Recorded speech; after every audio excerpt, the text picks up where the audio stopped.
শাসনে কে আছে? কে আছে? এইবার আমি সংরক্ষিত মহিলা আসন নিতে চাই ওদের সাপোর্টে। ওদের প্রত্যেকটা মানুষকে আমার সাপোর্ট দিতে হবে। আপনাদের জানা যে আমি কিন্তু সত্যি সত্যি মনে প্রাণে আওয়ামী লীগ বিশ্বাস করি এবং করি। আমি নিজেকে একজন আওয়ামী লীগের কর্মী হিসেবে মনে করি, দাবিও করি।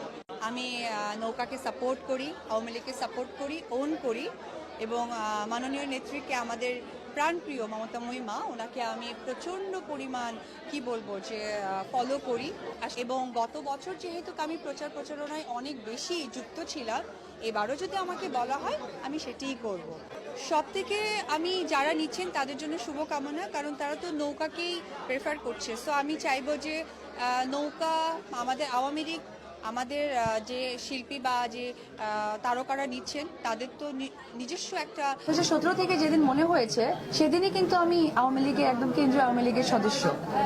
আলহামদুলিল্লাহ, আমাকে যদি সুযোগ দেওয়া হয় তাহলে আমি ওই নেতৃত্বের জায়গাটাও স্ট্রং করতে চাই। তার জন্য আমি তো গত বছর গত ইলেকশন থেকেই কাজ করছি, এবারও কাজ করছি।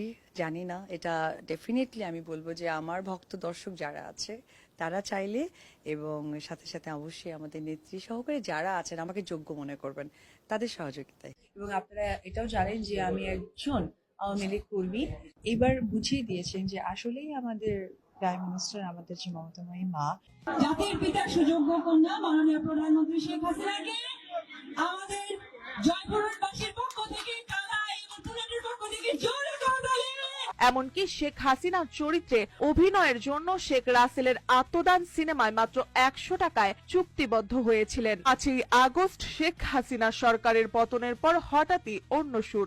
যে মাননীয় প্রধানমন্ত্রী শেখ হাসিনাকে আমি অত্যন্ত আমার একদম মার পরে যে নারীকে আমি অনেক বেশি ফলো করি বা আইডল মনে করি, সে আমাদের বাংলাদেশের মাননীয় প্রধানমন্ত্রী শেখ হাসিনা।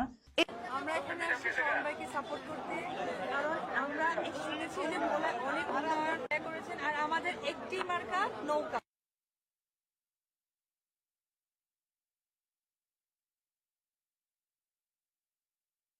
দেখা গেল তাকে শেখ হাসিনার প্রশংসায়, নৌকার পক্ষে প্রচারণা, সবই ছিল তার ঝুলিতে।